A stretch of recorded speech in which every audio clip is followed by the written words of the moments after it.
Hello and welcome back to Solid. My name is Jake. Thank you guys very much for joining me. Today is Friday, April 18th, and we have a bird's eye preview for the Battlehawks Week 4 game against the Arlington Renegades.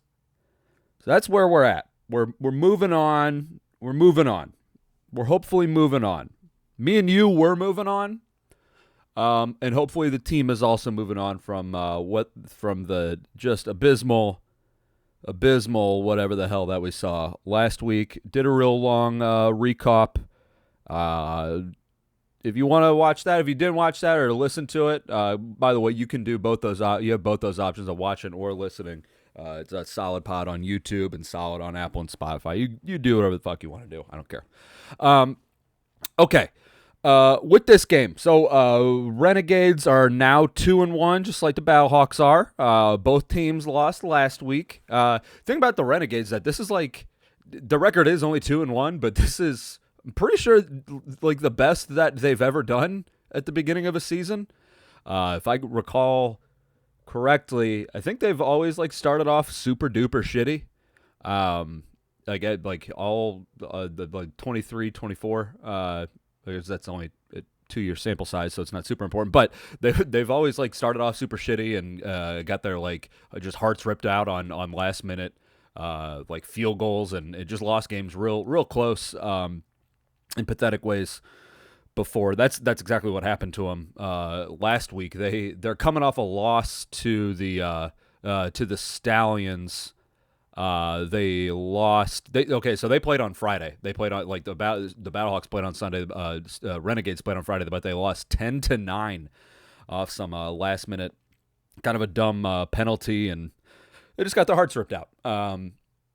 Which is a little bit different than the Battlehawks loss where they just weren't even competitive in the game. So the Renegades did have that. So it's going to be kind of hopefully a bounce back game. Well, hopefully a bounce back game for the Battlehawks, but it's looking to be a bounce back game for both teams. But they did just lose to the Stallions, 10-9. It's weird. The Renegades offense has been so they have two common opponents with the Battlehawks. They've played the Brahmas and the Roughnecks.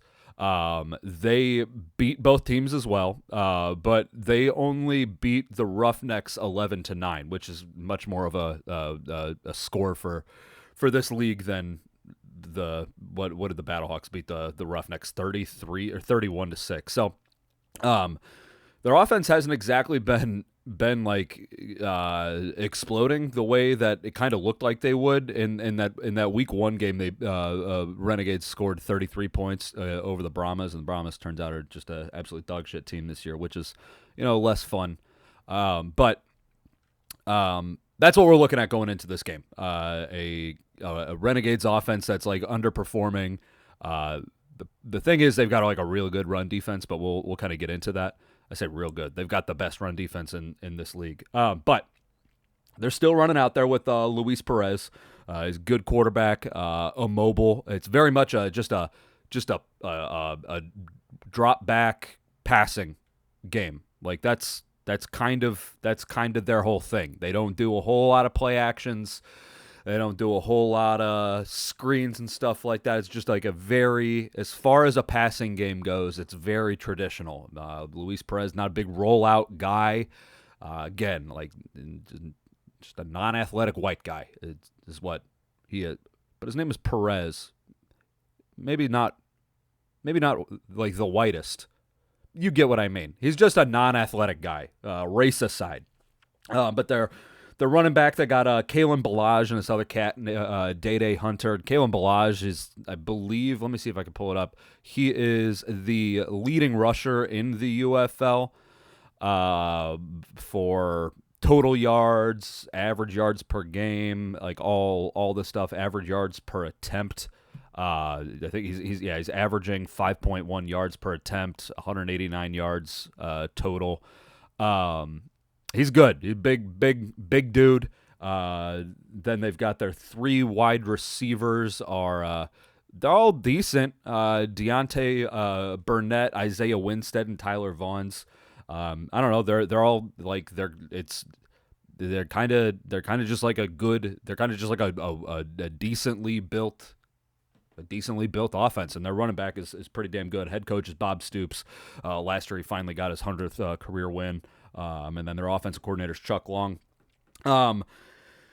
They do a lot of the a lot of just what they want to do is pick on the linebackers with Luis Perez. They kind of want to attack the middle. I don't necessarily know if they'll be able to do that against the Battlehawks defense. The linebackers, when they are in coverage and they're throwing a route that would typically put a linebacker in some kind of duress or some, like, give him some shit. I think the Battlehawks linebackers are pretty good at kind of snuffing that stuff out. They're good at that kind of coverage. It's the thing is that they attack weak weak cornerbacks, and that is a problem.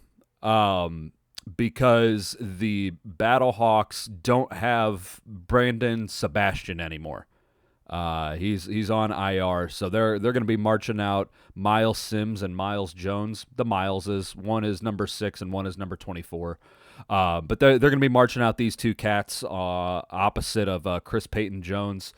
What we saw 2 weeks ago was that guys were trying, like, who the hell was it? Whatever the Brahmas or who the fuck did the Battlehawks play in week 2?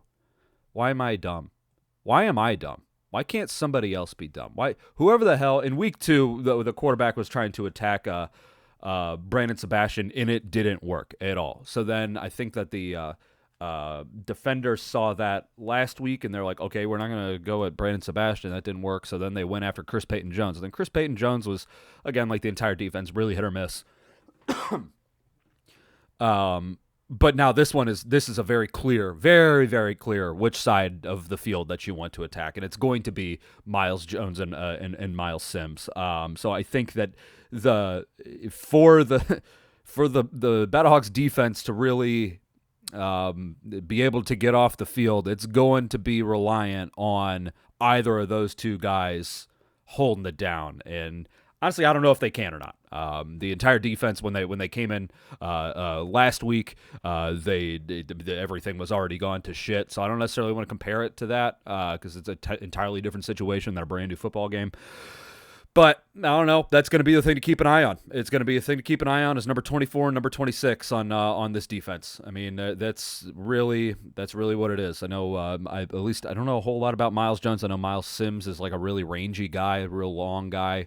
I'm kind of hoping that he gets a start over that Miles Jones. So hopefully we see 6 out there opposite number 3. But we'll have to check and we'll have to wait and see. But I think that this game is going to be won and lost with those guys. Now, the pass rush can get home. We know that the pass rush can get home. The way that they're going to do that is they're going to need to attack the interior of the Renegades offensive line. I was not impressed with seeing the way that they held up. Honestly, their tackles aren't great either. The right tackle is like super susceptible to like a bull rush. Doesn't have like a good anchor or anything like that. Good way to think about offensive linemen and just football players, and let's keep it to football. Difference between strength and power with an offensive lineman is strength is your ability to not get moved, and your power is your ability to move somebody else. And I just don't see a whole lot of strength out of this right tackle. So Peter Tamoipenu, a lot of times that we've seen him win, he's won off of speed and second moves and stuff like that. Hopefully he's got a good bull rush in his bag. I'm not entirely sure he needs like a really good bull rush in order to beat this guy. A really good bull rush will beat him, but the bull rush is where I was seeing him getting beat more. I think Travis Feeney on the other side, he's just a good ball player. He's just tenacious, and he'll just keep going second, third move and stuff like that. But their offensive line is not great, which is good because Luis Perez is not super comfortable with pressure. Whenever it's not like he's just going to stand there and deliver. Whenever he starts feeling it, he'll kind of hurry and make bad passes or make bad throws. So I think that in order for whichever Miles it is, one of the Mileses, whenever, in order in order to cover up for one of the bad Miles, or not the bad Mileses, in order to cover up for one of the Mileses, gonna need to be able to at least make well, what's his dick, Luis Perez. Just a little bit uncomfortable. They do a lot of quick passing on the outside too, which is trouble. Their wide receivers are good at drawing penalties. They did that a lot against the Stallions last week. There was like 3 straight plays of like defensive holding and DPIs and stuff like that. That being said, that I should say this too. Stallions were also putting out a new cornerback, and he just got abused. So that's kind of where I'm at with. That's kind of my justification for saying that. Let's see what else I got. I said the bull rush thing. Wide receivers are creating separation on short passes. Even when it was a press coverage, they were doing it. I mean, they're good route runners, and they again picking on guys that don't have a lot of reps and stuff like that. Mentioned Kalen Ballage. Oh yeah, Kalen Ballage, good runner. Gonna be just super important to gang tackle. I know that we've seen Fatakasi and Willie Harvey be able to kind of lay dudes out. Kalen Ballage is a big boy. He big chonko boy. Like the first time he got tackled in that game last week, whoever it was, linebacker, cornerback, had to like tear him down by like grab. You know how like if you're ever like, why do those guys have dreadlocks? Can't they just get them pulled down? It happened, and it was like that looked painful, but you're getting this guy on the ground, it's tough to do by yourself unless you're pulling hair. So gang tackling is going to be important. And to be fair, I think the Battlehawks have done a pretty good job gang tackling in the past. It's just going to be important to not let this guy get a full head of steam. Slow to turn a corner, but once he does, I mean, he's a big, strong guy. I mean, you think giant running backs hard to take down. That's true, and this guy is not an exception for that. There's a reason that he's got the most yards in the UFL. Honestly, it probably would have been Jake Sailors if he didn't have one goddamn yard. They do some tricky bullshit. Talking about Phil McGeegan getting cute with his offense. What did I say? Not Fred Keiss. Chuck Long gets cute with his offense too. They did an end around delayed flea flicker, which it's pretty slick, honestly. They do run a handful of end arounds, and they're pretty good at sequencing plays and showing the same thing multiple times and just running different plays off of it. So I think that they probably will get a big chunk of yards because, I mean, like I said, the Battlehawks coverage in some of the deeper zones is I smashed the panic button on it, and especially with a new cornerback. Fuck. I think that some of that tricky stuff is going to end up paying off for the Renegades. Just kind of have to hope that the defensive line and the linebackers are able to get home and just snuff it out before it actually. You don't want your defensive backs to be the guys that have to make the play. You'd rather have your linebackers and your defensive line be the guys to kind of snuff shit out. They do the T formation thing that the Stallions have kind of done over the past handful of years. So that's going to be a fun thing to see and be very frustrated about. See an offense that stopped working 50 years ago. See that make a resurgence. I'm sure I'll be upset with that and confused as to why we don't go back and watch and see what I don't know, somebody did in World War II to stop it. But it's whatever. But they do run that, and they'll give the ball to any of their 3 running backs. It's who are their 3 running backs? It's that Day Hunter, like I said, Kalen Ballage, and then Davion Smith. So they got all 3 of them out there, and all 3 of them are good. Kalen Ballage is like a lot better than the other 2, but Day Hunter's a smaller guy, quick. He's got a lot of burst. Got to make sure that he doesn't get to the second level, or else he's going to make some of these defensive backs look like assholes. Let's see. They are big play merchants. They're always hunting for those. Again, going to be important for that defensive. It's really, maybe when I said that, I think that this game is going to live and die on whichever Miles is playing. maybe I don't necessarily want to walk that back. That's 1A. 1B is this defensive line being able to get into the backfield. Let's cross your fingers that they go with that 5-man front again. I like the 5-man front a lot better than I like the bringing 4. Tyler Vaughns is good at running routes. Oh yeah, and then they also got that same tight end, that Sal Cannella. He's just good. He's like got good hands. He can get yak if he's wide open. It's just going to be important. I mean, when he gets hit, he does not take a hit well. Like you think tight end's big tough guy, but whenever he gets hit, man, he gets ragdolled. So yeah, gonna make sure that you keep an eye on Sal Cannella. The Battlehawks haven't necessarily been attacked by tight ends too often, but when they do, they're typically making some plays, especially on the seams in between some zones, which I guess that makes sense. That's the entire reason that they're there. It's good offense that you're running when you're doing that. If only Battlehawks use their tight ends more in passing games. But they gonna. I assume that he'll probably do something substantial in this game. Just kind of have to hope that this defense limits that. But yeah, so that's this what's it called? That's this Renegades offense. As far as what I want to see from this defense, again, I guess aside from cornerback and defensive line, I just need to see. It's really the linebackers. It's really I just need to see the safeties and the safeties be able to play better. We know that Quinterio Cole is good at coming downhill and making tackles and stuff like that. And I'm sure that he's going to put a lick on Kalen Ballage, but I need to see more out of coverage from them. Man, they're getting tricked. Luckily, Dallas doesn't, or Arlington doesn't do a whole lot of play actions. I think when they do a play action, I assume it probably will work just because you don't know when it's coming. It's not like it's an every play thing where you're going to be like, okay, this is going to be a play action. So when it does come, I'm sure it's going to take somebody by surprise, and I'll be frustrated by it. And it'll end up making one of the safeties kind of bite on something that's not there and leave an open zone in the backfield. But really, you got to, I don't know, man. It's just, I wish that the defense was coming off of a better game. I'm really hoping that this wasn't that DC game wasn't this is the blueprint to beat this defense kind of a game, because if you can fool these safeties and make them guess wrong, that's the trouble there. So I just need to see sounder play from the safeties and especially in the passing game with an offense that has a good running attack and then will throw the ball if they and probably win with throwing the ball. But yeah, so that's the that matchup.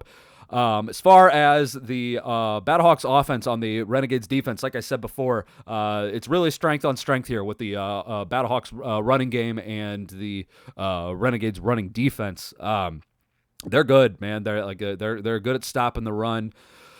Gonna have to see a lot more of an aggressive play from this Battlehawks offensive line than they did last week. I'd like to see them be able to kind of create some space.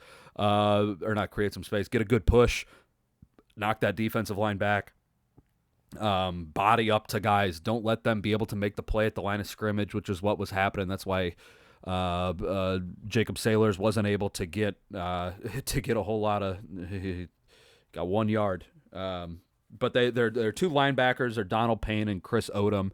Those guys are good linebackers. They're going to come down and make the play. They got this one corner, Joe Powell, number one. I guess he's a safety. He's more of a nickel and a safety. But Joe Powell, he's fun to watch, and it's purely aesthetically. He's a good player too, but he's their guy. Got super long dreads, man. Like go down to his asshole. Like he's got some long dreads. If you're a guy with long dreads, you better play with some fucking swagger, or else you're gonna look like an asshole. And this guy does not look like an asshole. He'll pick on out routes. He'll make plays on poorly thrown balls, and when a quarterback makes a bad decision, so it's going to be important for Manny to have, just a remarkably better game than he had last week. They do have their corners. What I noticed, and maybe hopefully this isn't just a thing that they were doing against the. What's it called? Well, I guess they did it in week 1 and in week 3, but they have their corners play pretty soft coverages specifically on first downs, and talked about it on that recap, is that the Battlehawks were dog shit on first downs if you do get that space on the side, man, maybe some of these screens that the Battlehawks are addicted to doing will work. Maybe some of these short passes will work. It's not exactly a great tackling defense, especially when you get in space. So I think that Ja'Cour Pearson's going to have a big game because once again. Hakeem Butler not playing, still at third straight game being out with his left hamstring, so that sucks. The only two people that are out this game are Abdul Beecham with his fucked up hand, and Hakeem Butler was limited all week in practice, but he's still out. I don't know. It stinks that he's out. Get well soon, I guess, or RIP. Whichever one. Hopefully it's not an RIP, and hopefully it's a get well soon. But man, kind of. Battlehawks desperately need that big possession receiver, and especially since Hakeem Butler's good. So yeah, they're going to be going with Denzel Mims, Ja'Cour Pearson, Frank Darby, Gary Jennings Jr. I think that this defense sets up nicely to be able to get your wide receivers in space. Especially if they're the Battlehawks are going to continue to do these screen passes where they're waiting for their offensive linemen to get outside. It's like I wish that they wouldn't do that. There's other ways to run screen plays, but I mean, I think that they can take advantage of it and maybe not like break off huge. They'll be able to break off huge ones if they can make a guy miss, but I think that I don't know. They'll be able to. It'll definitely be a better first down game than last week. They have whenever you can get them into dime being so they're only going to have one linebacker on the field. It kind of looks like their defensive backs panic a little bit, and they have some not great. It almost kind of looks like the Battlehawks in zone whenever they have their dime package out there. So I think that. If the Battlehawks do go empty on a passing situation, I think that it's going to be. I think they'll be able to kind of take advantage of that. It's going to be very much on Manny Wilkins to be able to deliver the ball correctly. Which again, I think that he can do. I think that last week was a truly terrible thing. Truly terrible, but that not completely his fault that he got rushed and threw some bad balls. His interceptions were his fault, but yeah, not all of it. Let's see. I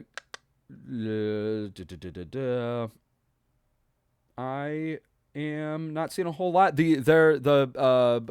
Gonna need. I'm not super impressed by the Renegades defensive line. They're not nearly as good as what DC just had out there, and they don't do nearly the same number of like kind of weird pressures where they're just sending a bunch of guys and doing sim pressures like that. They don't do that near as much. So I think it will be an easier game from just like a base standpoint. Base is not what I meant to say. From just kind of like from just a general football standpoint for the Battlehawks. Offensive line. I don't think that they're going to get confused a whole lot. So that means that they're just going to be able to play football. And you really, really got to see more out of Jared Jones-Smith. There cannot possibly be another game where he's letting every single person by him. That's where the game was lost last week, was that offensive line in both the run and the pass, specifically the pass because they abandoned the run. But man, really got to see more out of this offensive line. It's kind of a wait and see thing. I mean, again, those first two games. Maybe that's kind of the general theme with this game is that those first two games, Battlehawks, congratulations, you beat the shit out of a bad team. But those are two of the worst defenses in this league, and then you played one of the best defenses in this league, and now you're playing another good defense. It's like, let's see what translates. Let's see what's sticky between weeks. I mean, yeah, it's easy to beat the shit out of the bad kids, but let's see how we can do against actual football teams. And that's kind of where this is. I think this is going to be a very interesting game and kind of more telling about what this team actually is. You saw them punish bad teams. You saw them get punished by a good team. Where are we in the middle? Let's see if this team is a top-tier team. Let's see if the Battlehawks are a top-tier team in this league, or if they're just like, congratulations, you on your 2 wins. Not impressive. Well, they were impressive because he scored a lot of points, but I don't know. Need to see the running game work and need to see him be able to stick with it. I'm very interested to see how they play against one of the better running defenses. Is that all I got for this? I'm going to try to keep this a little bit shorter because talking and listening to this probably isn't exactly the most fun for people. The Battlehawks are 1.5-point favorites. This game is being played in Arlington. It's at 11:30 tomorrow, so that's the game will kick off in 24 hours from now. 11:30 Central Time in Arlington. Battlehawks are 1.5-point favorites. Over under is 39.5. I think the Battlehawks lose this game. Maybe that is a I don't think it's a recency bias kind of a thing. Well, I mean, it's definitely part recency bias, but I don't even want to call it recency bias. We saw this team play really, really, really poorly against a better team. Like it's everything that I've just been saying for the last goddamn 5 minutes. Like I think, I don't know. I'm thinking that we're going to see some similar struggles. And if I think they're a front running team, I think that's what this Battlehawks team is. You need to be able to get out ahead early. That way you can just play the game that you want to play it. And I'm not entirely sure they're going to be able to do that against against a good offense and a good defense. I think that it's going to be a tight game. I do not think that the Battlehawks are going to win. And I think that the game is going to go under. Let me give you a weird. Let's go with a weird. Let's get a weird scoring prediction. So I think that the Battlehawks will. I think that they're going to be. We know that Anthony Becht is willing to kick field goals when I don't like it. So let's say that Rodrigo Blankenship is going to kick 3 field goals, and then the Battlehawks are going to post a bunch of those on Twitter and be like, "Oh, we love this guy." It's like, well, yeah, congratulations on being a good kicker. I hate that you do your job when you do your job. So that's 9 points there, and then I think that they score a touchdown. But they're gonna go for 2. I think. Okay, so 3 field goals, 17.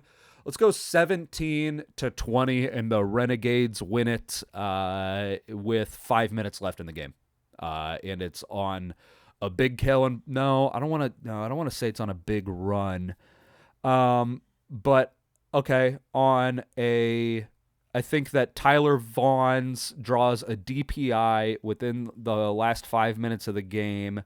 They get the ball on the 5-yard line, and they end up scoring and winning. Yeah, 20-17. But the Renegades win at the very end of the game. I think it'll be a tight game. I think it'll be a good game. It'll have to be. I think it'll be much better than it was last week. But I think that it is a one that tears the heart out of the Battlehawks, and it's like shit's not going to be good. Going into another home game next week. But that's where I'm at. Okay, Battlehawks are going to lose 17-20 and go to 2-2, where the Renegades are going to go to 3-1 and be in second place in the XFL. Again, these two teams will see each other later on, but we're worried about this game right now. That's where I'm at. This has been a Bird's Eye preview for the Battlehawks Week 4 game against the Arlington Renegades. I hate that logo that they have. It's so hard to say. The only reason they're the Arlington Renegades is because Jerry Jones won't let them be called be a Dallas football team. Arlington and Dallas are that's the same goddamn place. And then their logo is a fucking D with an R line through it. It's like, you're not fooling anybody, man. You're not fooling me with this stupid name. I don't know.